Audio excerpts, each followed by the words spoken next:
Hello viewers, আসসালামু আলাইকুম।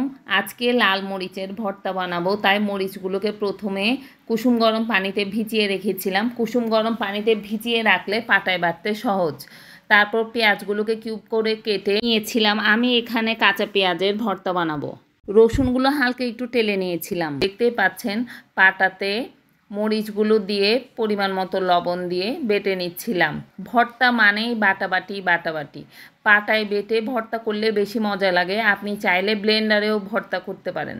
আমার কাছে যখন ভাজা পেঁয়াজ দিয়ে ভর্তা খেতে মন চায় তখন ভাজা পেঁয়াজ দিয়েই ভর্তা করি, আর যখন কাঁচা পেঁয়াজ দিয়ে ভর্তা খেতে ইচ্ছা করে তখন কাঁচা পেঁয়াজ দিয়ে ভর্তা করি। আপনি চাইলে মরিচ খোলায় তেলে তারপর ভর্তা বানিয়ে নিতে পারেন। এটা যার যার ব্যক্তিগত বিষয় ভাই। এখানে কোনো রেসিপিও বলার নাই, আমি জাস্ট কীভাবে ভর্তা করলাম এটাই আপনাদের সাথে শেয়ার করছিলাম।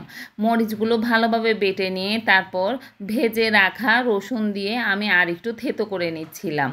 আপনি চাইলে কাঁচা রসুনও এখানে ব্যবহার করতে পারেন। আপনি চাইলে এই মরিচ ভর্তাটিতে শুকনা মরিচ, কাঁচা পেঁয়াজ, কাঁচা রসুনও দিতে পারেন। আবার চাইলে প্রত্যেকটা উপকরণ খোলায় তেল দিয়ে ভেজেও ভর্তা করতে পারেন।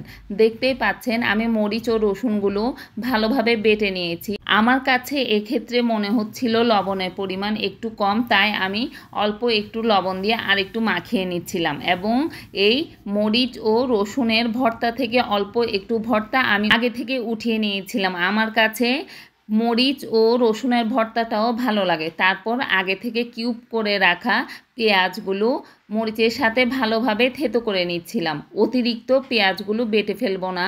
পেঁয়াজগুলো অতিরিক্ত বেটে ফেললে ভর্তা খেতে আমার কাছে ভালো লাগে না। পেঁয়াজগুলো একটু আস্ত থাকবে, এই অবস্থায় ভর্তাটা খেতে আমার কাছে বেশি ভালো লাগে। অনেক সময় জ্বরের রোগীদের মুখে রুচি থাকে না, তখন আপনি এই ভর্তা বানিয়ে দিলেই দেখবেন সে অল্প একটু হলেও ভাত খেতে পারছে। সবাই ভালো থাকবেন, সুস্থ থাকবেন।